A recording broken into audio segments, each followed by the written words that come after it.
Everybody's here. Folks, we're going to get started in just a moment. Thank you for joining us. Feel free to turn on your cameras and be a part of this conversation. I will introduce formally in just a minute, but let's give it a couple more minutes to allow people to join.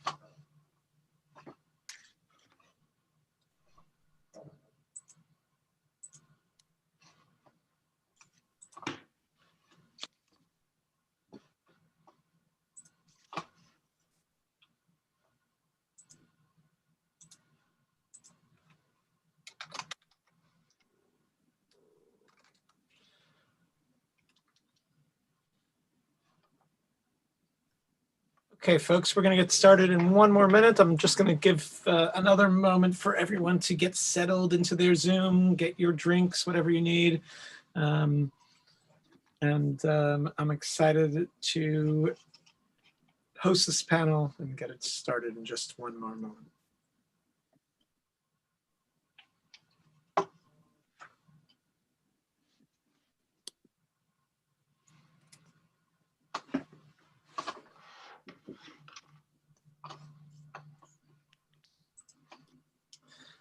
Okay, I think I'm going to get started and just do some introductions and some housekeeping before we jump into the conversation. But my name is Isaac Zablocki. I'm Director of Film Programs at the Marlene Meyerson JCC Manhattan. I want to give a big thank you to our Center for Social Responsibility who partnered on this event and is helping get the word out as well as, I think right now, every department here at the Marlene Meyerson JCC on the Upper West Side is really extremely active in terms of election and what's coming up. And this is our Films for Democracy panel. And not only will we be talking about these three amazing films, but also talking in general about all these wonderful films that are coming out and the impact that films have on our democracy. Upcoming films here through our channels. Please, you could already watch the film Saul and Ruby's Holocaust Survivor Band, which we will be hosting a conversation with on November 17th with the filmmaker. We also have coming up next week, we have a special preview of HBO Max's Valley of Tears, which is about the Yom Kippur War in Israel in 1973. It's a huge production, and we're going to have the filmmakers here for that. We also have Netflix's show Love on the Spectrum coming up at the end of November, on November 24th. We're going to have a conversation with the filmmakers and participants of that hit show. And finally, I'll mention our Other Israel Film Festival is coming up, will be virtual, December 3rd till the 10th. We've already announced the films and tickets are on sale, so you could check out that full lineup at otherisrael.org. And that's all for what's coming up. And we'll be always adding additional films, so be sure to check our weekly emails to find out about a lot of the exciting programs coming up.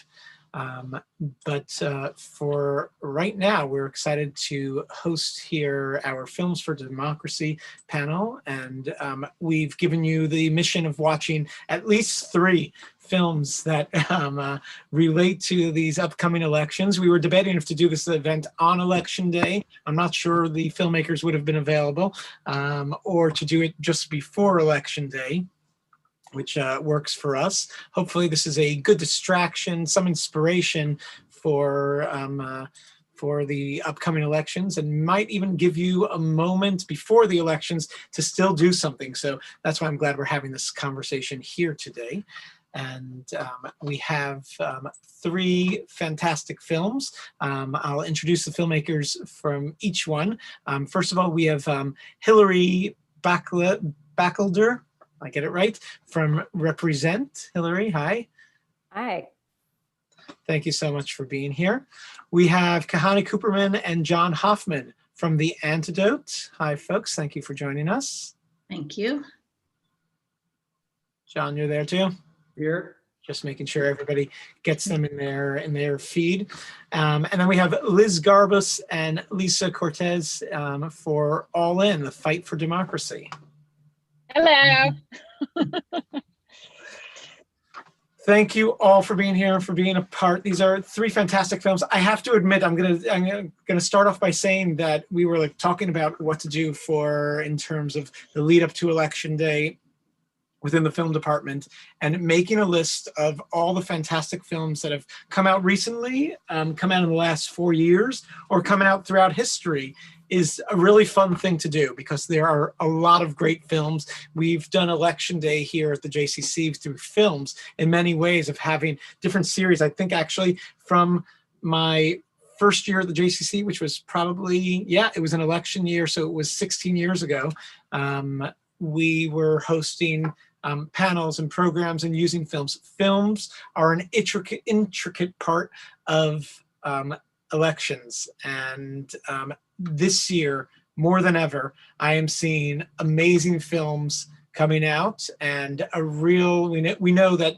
art can often influence our society and change society and have a great impact. And I am seeing the activity in the film world more than ever. Would you agree? I'm asking this one to the entire panel. Let's see who wants to take this one. Are you seeing, like me, seeing more than ever a lot of films out there relating to these upcoming elections in some way or another?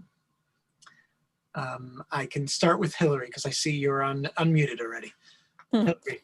Sure. Yeah. I mean, I think I can speak for myself and say I certainly felt sort of activated and called upon as a media maker after the 2016 elections. And I think a lot of folks did as well, whether those are films sort of explicitly about the political process or people kind of took that mandate and ran in all directions. You have so many films about immigration that are, critical and, films that really span the issues of the moment, even if they don't, again, tie directly into these elections. But I mean, I think it's heartening to see even the ones that are so specifically about this kind of electoral process, because I do think it's still a subject that feels opaque to so many people, or it doesn't feel tangible, or it feels unfair, it feels rigged. And I think it's absolutely sort of the role of filmmakers and media makers to parse that and help get people the information and distill these into the stories of our moment. Thank you. Kahani or John, anything you'd like to add? I'll call on you all. Well, yeah, I think that, for us with the Antidote, which we started 2.5 years ago, it was very much a response to the times that we are living in and we're feeling in a pervasive way when we first started. And even though we had this one word kindness and some money to explore this subject, what did it mean 2.5 years ago at this intense time in our country where it just felt like civility was crumbling beneath us? What does that word kindness, which can have soft connotations, mean in a world that's feeling more and more unkind all the time, and where it's being tolerated, it seems? So for us, our film coming out was very much of the time and about the time. We did want it to come out before the election, even though, it was made, pre-COVID and pre-murder of George Floyd. And we had all kinds of conversations about its value and significance with everything that's gone on this year. And we decided that what it's about as its essence is just as important now as it ever was. So I do feel like there is, I can only speak to our film, and John, maybe you want to add in, but I feel like I'm not sure this film would have been made a few years earlier, even though it's about something that I think I would like to think we all share, and that has really nothing to do with an every 4-year cycle. It somehow got, integrated into what was going on in our world politically. So I think that, the timing is everything on our film, even though it's about something that predates any administrations. John, did John? you wanna- Yeah. Well, I'll just add to what Kahani said in terms of how our film probably would not have been made. And I know that I would not have thought to look for a counter narrative to the prevailing narrative of hate and divisiveness in the Obama administration. It would not have crossed my mind that this is something that we need to dig into and explore, as I say, a counter narrative. I don't think we ever anticipated times that we're premiering into. And as Kahani said, we had to really think hard about whether our film worked. We did that after COVID, we did that after George Floyd's murder. And as the months went on, it felt like a view of the forces in this society that are binding our communities together, and in fact making our communities good, was even more necessary. And there's a phrase that at the end of our film from a retired teacher in Modesto, California, where she says, "You have to be kind and decent to live in a civil democracy." And I think that to me sums up the reason for our film now. Fantastic. Lisa and Liz, over to you. Hi. The impetus behind All In, the Fight for Democracy, which is about America's history with voting rights and voter suppression, came from Stacey Abrams. After her gubernatorial run, she realized that there was a need to tell this history. And she met with several filmmakers and went with the team at Story Syndicate. And I think tasked us with telling this history and connecting it to this present moment that we find ourselves in, that we're kind of trying to figure out, how did we get here? And with our film, you understand that from the foundation of our country, that there has always been limited access to who has had the access to the franchise, and that progress has been very slow. And for every bit of progress, there's always regression. We've seen that with the promise of Reconstruction, followed by violence and intimidation and poll taxes, and then the promise of the 19th Amendment, but it doesn't include African-American women, the promise of the Civil Rights Act of 1965, and then the gutting of the great progress made there in 2013 with Shelby County v. Holder.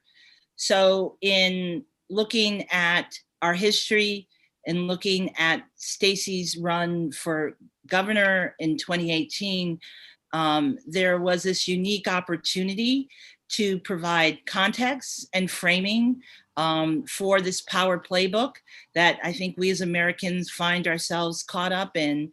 And if anything, there is a call to action about what can be done and the promise of change.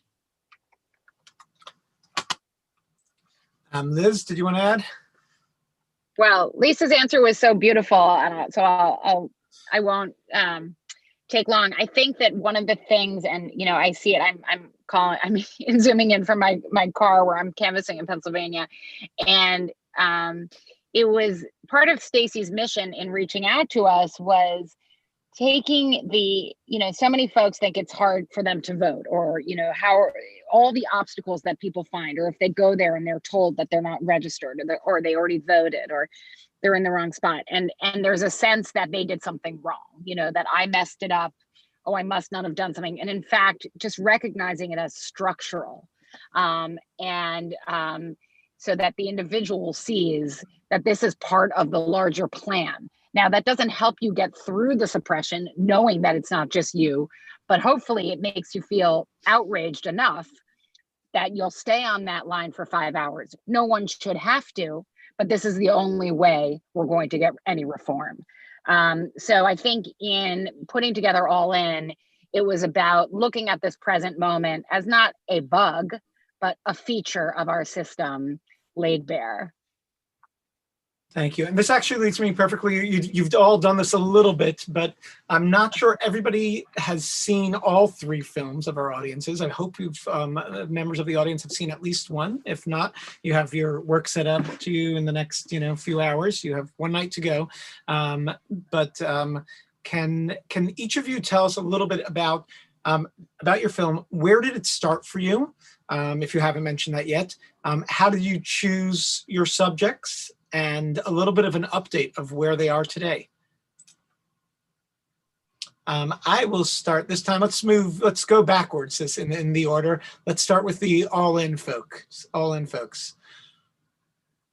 Well, Lisa mentioned that it started with Stacy kind of coming to us to figure out a way to broaden the message of the work that she was starting to do with Fair Fight. And for those who haven't seen the film is really a tour through our history, as Lisa mentioned, Reconstruction, the Voting Rights Act, all these periods in which the right to vote has expanded and contracted. And we use the story of Stacey Abrams' 2018 gubernatorial race against Brian Kemp, who was not just her opponent, but was the Secretary of State, i.e., the opposing team was also the scorekeeper. And we use that story, that campaign, as a microcosm of where we are in terms of voting rights in this country. Thank you. And okay, we'll get back to what has happened since the film. I'll get back to in a moment. But just to hear from others, let's go to the folks from the Antidote. So Kahani mentioned that we had some funding and we had a word, and that is truly how it started. We had a good amount of the budget raised simply to make a film that would explore kindness. And where do you start? And so I like to say is that we had just this giant canvas, just this giant blank canvas, and what do you do? We had the privilege of talking to a lot of people from a lot of different disciplines and worlds and perspectives, and read a lot of literature. We read a lot of poetry. We really dug in to just steep ourselves in notions of kindness and decency and empathy and compassion.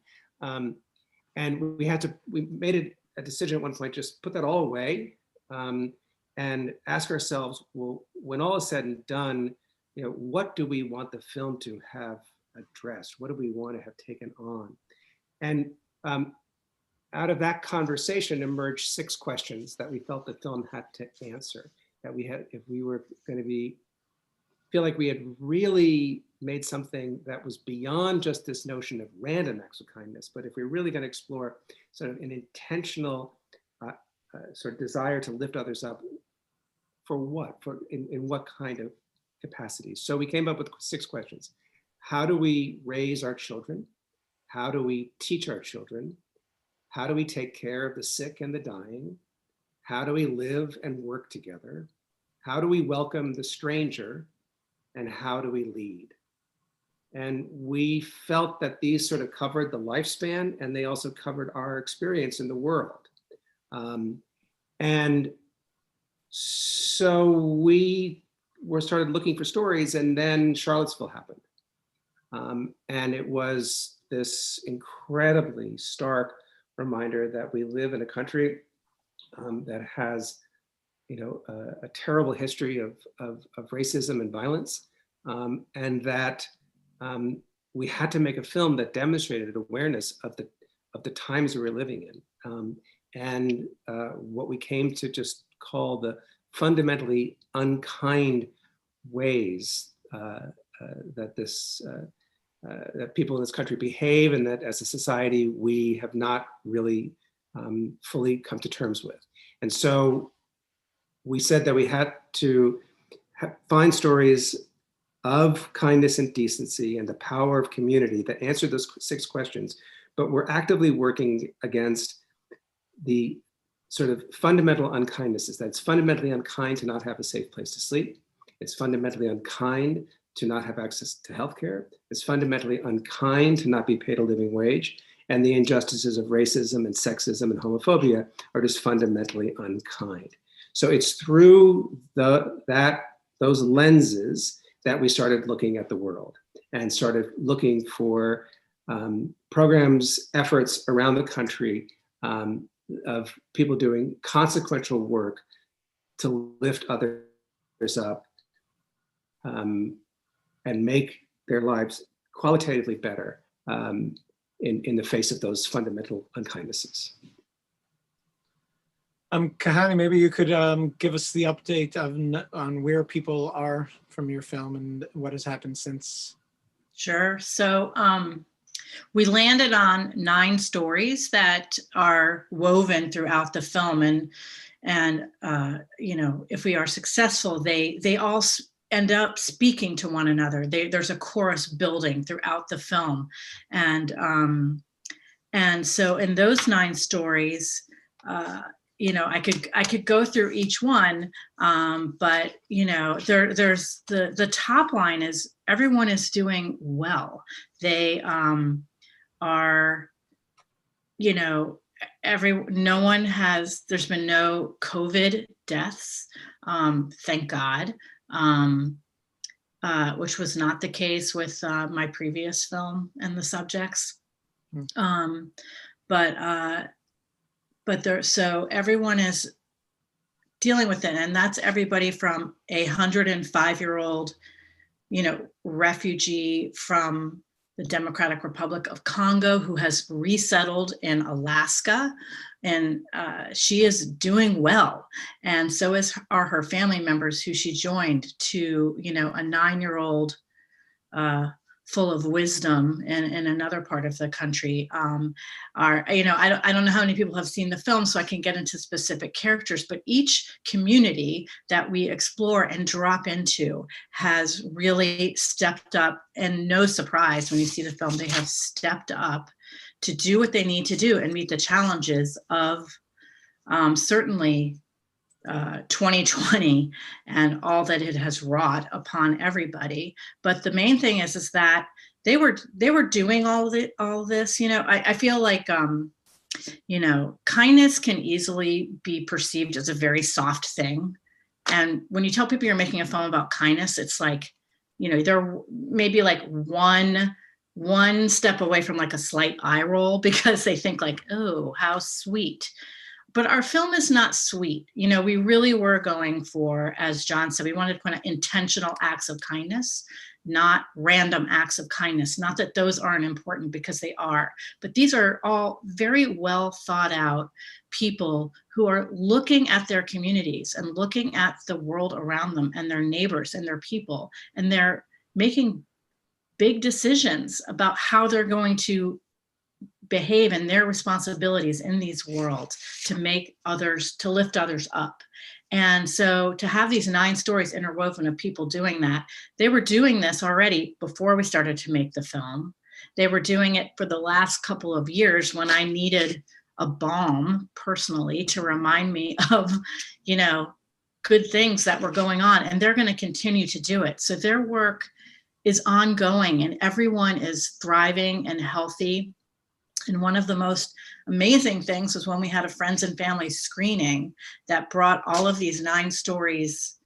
It was all the people involved in the film, their family members, and people who worked on the film. So for the first time ever, like this in a Zoom, all of these people from the film got to meet each other. All of these people that are doing incredible things around the country got to meet each other. And it was, for me, the most exciting thing, because the deep connection that they felt to each other, having and meeting for the first time on Zoom, was palpable, and it was just a beautiful thing. So they are all now part of a bigger community and this chorus that's in our film. And so I feel like they're all doing great. They're all inspired to do more.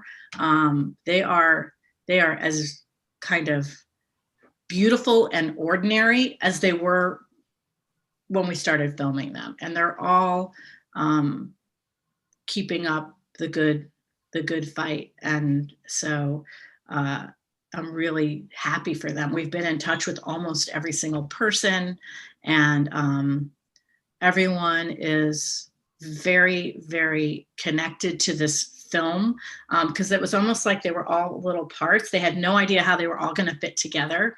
And so I think really seeing how it all fit together helped to them see themselves in a mirror, like, oh my gosh, this is what I'm doing. So I think they all have like a sense of pride, but no one's resting on any laurels. They're just still doing the good work. You really did a beautiful job in weaving it all together. Thank you. Let's go to Hillary. Hillary, can you tell us a little bit more about Represent, how it started for you? How did you choose your 3 women that you followed, and what's going on with them right now? Yeah, so for anyone who hasn't had the chance to watch it yet, Represent follows 3 women who run for local office across the Midwest. So we follow Maya Jones, who's 22 when she decides she's going to run for mayor of Detroit. We follow Bryn Bird, who is a progressive produce farmer in rural Ohio who runs for township trustee. And then we follow Julie Cho, who is a conservative Korean immigrant who runs for state representative in the suburbs of Chicago, which is where I'm based. And for me, it did sort of start on election day way back 2016. And I had a kind of moment when I stepped into the voting booth that feels so sort of small and insignificant to like harken back to these days, like simpler times somehow. But I stepped into the voting booth, and as a Hillary myself, I got to see my name Hillary on the ballot for president, which is such like a sort of, superficial form of representation, but nothing like that I'd ever seen in my life. Obviously she was the first woman on a major, nominated by a major party on the presidential ballot. But the fact that we shared the name Hillary for whatever reason on that day just like hit me real hard. And I was, sobbing and having my emotional moment in the voting booth. And so, we all kind of know what happened next. But in that period, I was doing sort of a lot of reflecting on the value of representation in our democracy. And it was very clear kind of early or late 2016, early into 2017, that there was this massive engagement of women across the country. You had that kind of building into the women's marches all around the world. And you had all of these organizations that have traditionally done work supporting women candidates saying like, overnight after election day, we get 1,000 women who signed up who've never run for office before, but who are excited to do it now. And so I started going to those trainings and joining all the little Facebook groups and chat groups and reaching out and having conversations with women who had never run before, but were thinking about running. And that's really how I ended up connecting with those 3 particular women. I think I probably talked to between 40 and 50 women sort of pre-interviewed, and absolutely like personally fell in love with and was like, oh my God, I'd vote for you. Like I'll donate all my money, but we can't put all 50 of you into the film. So the 3 ended up finding in some ways sort of helped piece together a broader story that I wanted to tell. And part of what I wanted was to highlight candidates from both parties, because I felt like it was important not to, in this case, I wanted sort of the boogeyman of the story to be these like systemic barriers of sexism, racism, ageism, even we see, especially in Maya's story in Detroit. These systemic and cultural issues that do exist on both sides of the aisle. And so it was important for me to try and seek out those kind of stories. And then the last question you asked, sort of where are they now? So this is a bit of a spoiler. Apologies if you haven't seen the film. One of the things that we did was 2 of the women we filmed, Maya and Bryn, had elections in 2017. And we filmed them through 2017 as well as through 2018. So we see Maya Jones lose her race for mayor of Detroit, unfortunately, but she turns around and runs for state representative the next year. Whereas Bryn Bird, who is running in Granville, Ohio, wins her election and becomes a township trustee. And so we get the opportunity to kind of see her learning on her feet in that role and discovering that now that she's in office, there are sort of issues with more nuance than she was expecting. She's about to run for re-election. 2021 will be her race next year. And she's been asked by a lot of, actually, she's been approached by the DCCC about running for higher office. She's kind of waiting to see what ends up working through the courts in terms of gerrymandering, because her district is so solidly Republican that she feels like she was able to be successful at the hyper-local level as a progressive, but it's kind of, she's a little bit dead on arrival if she seeks higher office. Maya is still super active in politics, and one of my favorite scenes in the film, she decides as she's running for state representative to release, she writes and releases a political rap that sort of serves as her like campaign video. And she's still writing and releasing political music, which is really awesome. And she just dropped a Dump Trump music video earlier this week, which you should go check out and enjoy if you're so inclined. And our third candidate, Julie Cho, ran and was unfortunately successful in her candidacy for state representative, but is still really, again, politically involved and is kind of turning more to the nonprofit world in the issues that she's tackling. But I think something that we hopefully wanted to stress in the film is, what's the value of running for office, even if you lose? What's the value for a candidate? What's the value for a community? And how can, in particular, we wanted to highlight or sort of, I guess, point the finger at the various political parties, like what are they doing to better engage the candidates, the brilliant candidates who do run and lose, like Maya Jones, who's 25 now. She's brilliant, she's politically engaged and involved, but she ran and lost. Like, how are the parties seeking to retain those candidates and involve them, engage them, and shape them into the leaders that we need to have on both sides of the aisle? So we end the film really with kind of the note that we're not sure if Maya is going to continue running for office in her life. She's sort of been turned off by the political process at the end of the film. And I wanted people to see that as this warning that, if we don't find ways to catch those candidates, that we are at risk of losing them. Maya is doing a great job working at Google now, and she makes good money. She has a stable job. She does really great work in her community still. But I think we as an audience, we as citizens need to be looking at how are we still supporting those leaders in our community past their election nights. Thank you. All three films are such inspiration that we are so desperate for right now, and really touch on so many important topics. Of course, if you haven't seen all three films through our website, you can find links to all three, and worth all diverse and different, and worth following up on. I want to, before we open questions for our audience, and I know our audience wants to be a part of this conversation, and I could, again, go on asking questions for much longer. But folks, if you have questions, please place them in the chat, and then we'll open your mic and allow you to ask them live. But before we get to that, the question I wanted to ask, which I think is on a lot of people's minds, is how do we not just get these films to the choir? This relates a little bit to your impact campaigns, but also in general, I'm sure the choir needs its support right now. It's nice to have that. I know I feel it at times, but I want to know also from you, like, the film has such broad reach and can reach so far. How do we make sure that the people that need to see these films see these films? Let's start with, I'm going to try to mix it up a little bit and start with the Antidote folks, and then we'll mix out from there. Well, I'll start. We're very fortunate to have resources to make the most of how people are accessing films in this COVID era, and organizing through these Zoom conversations.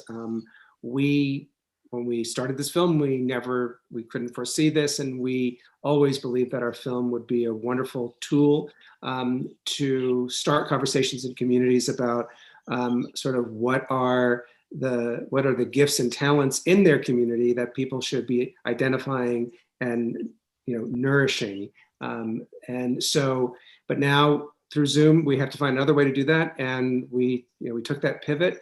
And because our film deals with refugee resettlement and the care of the homeless and the care of foster children, and there's many other issues that the film sort of deals with, there's opportunity with all those communities, whether local or national, to gather, and anyone who might be interested in those issues to gather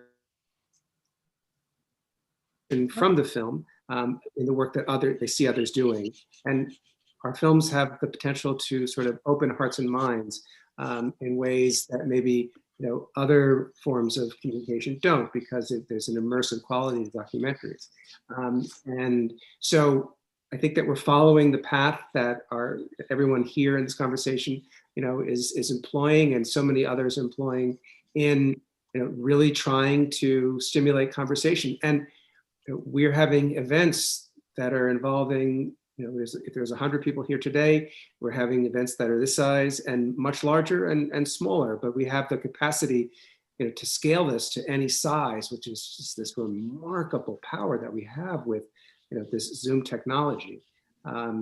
So we're having these impact screenings for weeks and months ahead, and we're extremely grateful to our funders that they want this work to go on, and they believe in the value of impact screenings and conversations like this. I would just love to add that we're also fortunate to have an incredible social impact team, and through them we have these incredible partnerships that really maximize the possibilities of the emotions you might feel when you watch this film. We're giving people places to go and things to explore and learn, like whether it's through our website, where you can learn more about every organization and the individuals who are part of our film, but also we have a partnership with volunteermatch.org. So you can click on that, put in your zip code, and you're going to find out all the organizations in your neck of the woods where you could possibly make a difference.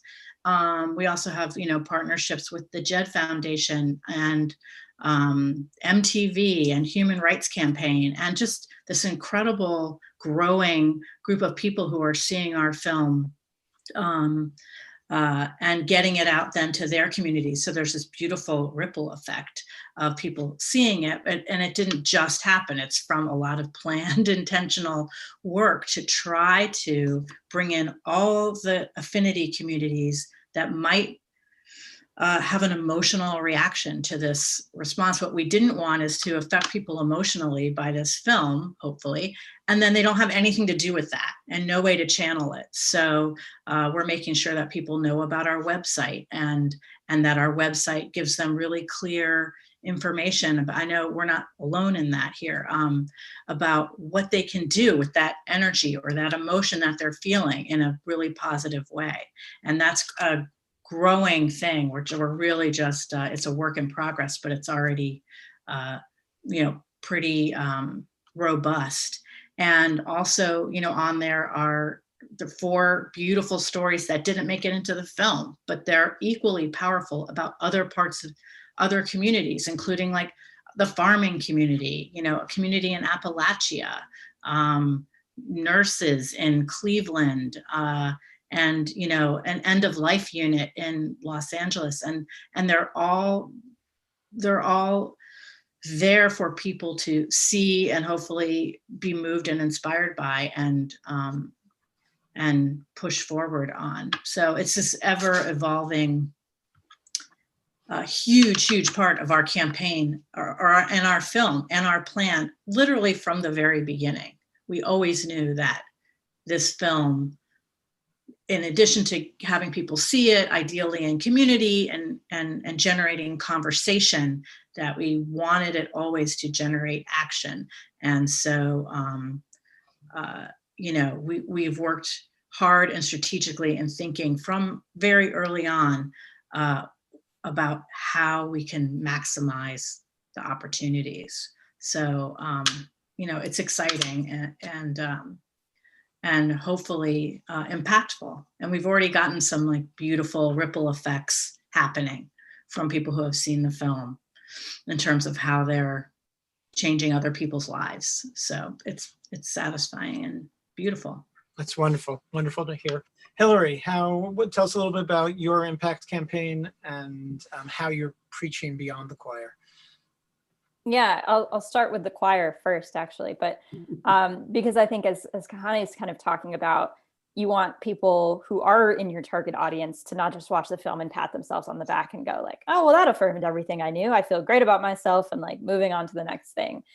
And so, for our film, that meant like, how are we giving people the resources, connecting them if they're interested in running for office themselves, if they're interested in supporting female candidates directly.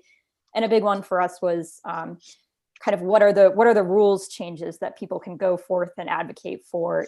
There's at the national level, they've ruled, the FEC has ruled that you can use campaign funds for childcare, but on a state by state basis, it's kind of a hodgepodge. It's all over the place. So trying to connect people with that further information, those next steps, so that if they are the choir, if they are the converted, that they can actually turn that into action.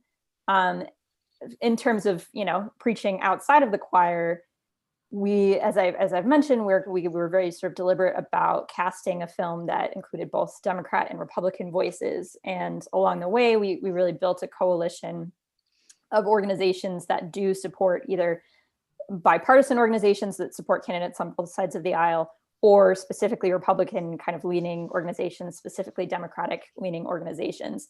And so we've spent the last, 3.5 years that we've been working on the film, kind of building that bench, so that once we had a film that we could finally start showing them and getting their advice, in part, we can be partnering for conversations like this, but also, we kind of convened them all via Zoom back in June and said like, okay, how do we get outside of our bubble with this film? Like, where are the people that even within your organization that you wish that you were reaching, or you want to be broadening your kind of pool of recruited candidates or what have you.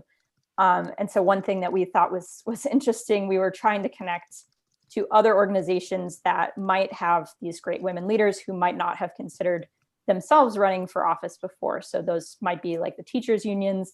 It was a suggestion from one of our Republican organizations. They were like, real estate agents, like where are the professional realtor organizations that you can connect with that might have this pool of suburban women who could be tying into politics but had never considered it. So we've been working on kind of building up this list of not quite political, but organizations that might help feed into this conversation, and again, help get us past just the bubble of the already converted. And then additionally, we have sort of just begun now reaching out to like women's caucuses at the state level, which will be sort of set up and go into full force in January as those legislators get back into session next year. But we're trying to have those conversations now, like, can we convene the women's caucus to sit down and watch the film and have a conversation around what are the rule changes, what are the cultural supports that don't exist for women in their positions, and how can we be having that conversation to make that change. So we've tried to start doing this work.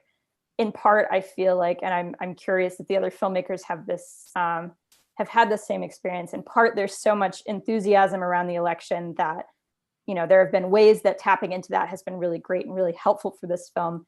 And then on the other side, it's like people are so spread thin, so overwhelmed, that some of these initiatives were kind of like, okay, we're going to table and we'll reach back out to partners, after November, whatever it ends up being, once we finally hear election results. So, that's an ongoing process for us really out into 2021. Can I just say that this panel is running at 12, ending 12:45, which is, I'm gonna have to go back to my canvassing. So I didn't know if there was, this is the ending time, is that right? I thought we were going to 1, but we can. Oh, canvassing okay. is very, very important. I'm gonna stay for 5 more minutes and then I'll have to get back to the canvassing. I was told I was 12:45 and I have people waiting for me on a corner. So I'm gonna have to run in a minute. Sorry. Yeah. We fully support your canvassing. Hey, Do Liz, what you need to do. Liz, I can talk about our social impact campaign. I know you can. Okay. But so go forth. Okay, I'm gonna go forth unless anybody has any questions for me, because I know Lisa's the one to answer that question anyway, because she's all over it. Thank you, Liz. Thank you for being here with us. Okay, thank you. Thanks, Lisa. Thanks, everybody. Okay. Okay, bye. Thank you. All right. So, with All In, from the inception of our partnership with Stacey Abrams, we all made a commitment to creating a very dynamic social impact campaign. It was important for all of us to be able to meet people where they are. Knowing that the film was going to be on Amazon, we knew that some of the communities we wanted to engage with might not have access to Amazon Prime.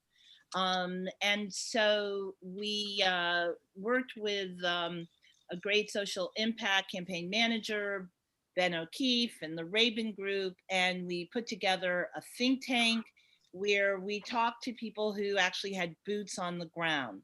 And we developed kind of this sounding board of people in the community, everyone from the Southern Poverty Law Center to Voto Latino, When We All Vote, Rock the Vote, and kind of solicited the community as to what were the tools and resources that were needed.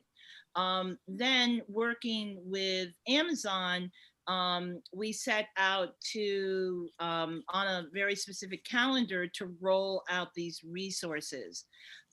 We have had a multi-state bus tour where we not only had pop-up screenings of the film, but we also registered folks.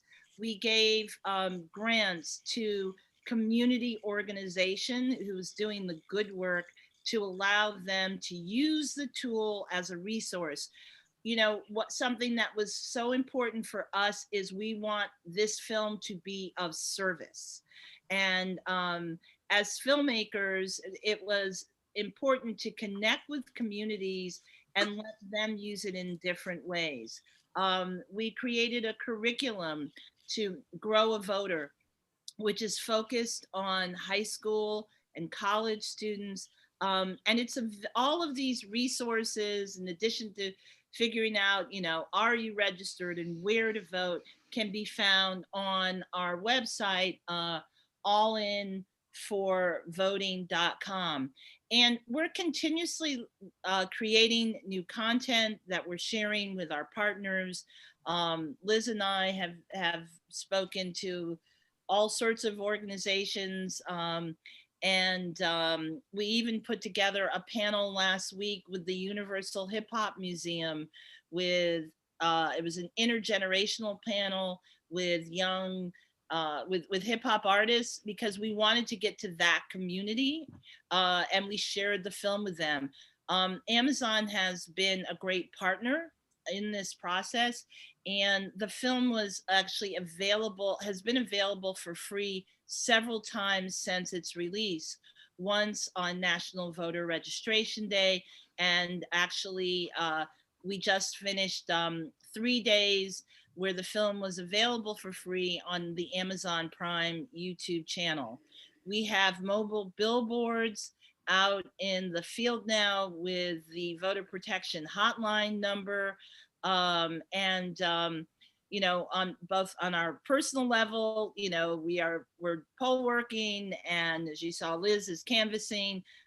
So I think our mantra is can't stop, won't stop. And, you know, how can we meet people where they are, and, you know, share this history, because what we found is for many apathetic folks, once they see this film and they understand the cyclical targeting of Black, brown, young, poor communities, it does create a righteous indignation. And we've actually had several people who said, you know what, I've registered and I voted after I saw your film. And if anyone is, you know, is looking for the viewer discussion guide, how to host a watch party, the curriculum for students that we created with teachers, all of that can be found on allinforvoting.com. Amazing. Folks, a lot of the questions that have been asked in the chat have been answered. We've covered a lot of good ground here. Is there anything else? First of all, I'm asking our audience if there's any other questions that are coming up. Now's your time to ask. And if not, I'm going to be closing this with the question of what should people do right now? The quick call to action. We got, you know, a day and a half left till the elections. Where can people go to find more? And what can people actually do at this point? Let's start this time with Hillary. I'll try and keep it quick, I promise. You know, so the headline is obviously, if you haven't voted yet, please, please, please, please vote. You know, talk to everyone that you know, ask them to vote, see if, do people need rides to the polls, you know. Unfortunately, beyond that, like there's really so much, you know, you can be fund banking today. I'm not sure that donating is going to be the best use of your money just yet. But I think for me, what I've started to do, and hopefully this doesn't veer into the too apocalyptic kind of territory, but is make a plan for post-election day. Like what happens if this scenario occurs? Like if there's a contested election in some way, like how am I going to use my body, my voice, my money, my time to help sort of protect the institution of democracy? So I would encourage people to start thinking through that today. I think we're just going to be so inundated starting tomorrow night and moving into the future. We're going to be so inundated with all these voices. Everyone's going to be telling us to do different things. So I would really sit down and make a list. Who are the leaders that I'm going to listen to? If they tell me to take action, what are the organizations that I'm going to follow if they tell me to show up at a certain time? Again, hopefully that's not too sort of worst case scenario apocalyptic for you all, but that's where my head is at today. And then I would just encourage people beyond this to continue this level of engagement into 2021, into 2022. Like democracy always needs us at this level, really. We always need to be this informed, this involved, this engaged, this riled up. So I would encourage people, no matter what the results are as well, to like stay engaged into next year and beyond. I know it's kind of personally exhausting, but it's so important. Lisa, what can people do? Stay calm. Really, stay calm, practice self-care. There's a lot of anxiety and fear-mongering, and we need to be whole and ready. And regardless of the outcome, there is still tremendous work to be done. As long as there is a knee on any of our bodies, we need to hold feet to the fire of our elected officials. If you are looking to make a contribution, I'm supporting Food at the Polls, which is raising money to bring food trucks to poll locations in Dallas, New Orleans, Harrisburg, and Detroit. This is where longer lines are expected. I have dropped a link in the chat. So if anyone's interested in supporting, there's info there. Make your poll, take care of your community. Know that we have been through trying times in our country before. And we will get through this, and we're going to get through this in a much more better, proactive way. Thank you, Lisa. Finally, Kahani, you want to start? Yeah, I mean, I so agree with everything we've already heard. I also think that if you have young people in your life, be they children or nieces or nephews or anyone, that I really think it's important to, no matter what happens, to be honest with them, but also hopeful, and they're going to be taking their cues in some ways from all of us. And so, like, I have 2 teenagers who have complete minds of their own, and I respect those, but I also feel like if I am outwardly expressing total fear and trepidation, like, they're going to take that, and that doesn't help anybody. So I'm just looking at it, like, just to add, because I agree with all this other stuff is exactly what I would have said, that, you know, think about the people who are going to be taking cues from our behaviors, our reactions, and our modeling, because I think we can help keep it positive, keep people active, and pushing, and keeping this, you know, this equal level of involvement and push. Because even if the election goes the way I imagine many of the people on this Zoom might want it to, the work will in no way be ended. So we just have to keep moving and be an example for, you know, the next generations. So that's my 2 cents. Thank you. John? Yeah. I can't add anything to That's this. great. I really feel that the words that have been spoken so far are very complete, very practical, and also inspiring. So folks, I'm just going to end by saying, first of all, a huge thank you for the filmmakers for being here, for sharing, and for making these amazing films. And I hope you're inspired to continue making wonderful films. Of course, everyone should check out Represent, The Antidote, and All In, The Fight for Democracy. They're all on the JCC Film website. You can link to those and get access to them and check them all out. They're available through other sources as well. And most importantly, folks, stay safe and vote. Thank you all for joining us, and we look forward to seeing you at other events and hopefully in person soon. Thank you all. And Thanks for having us. Thank you so much. Thank you.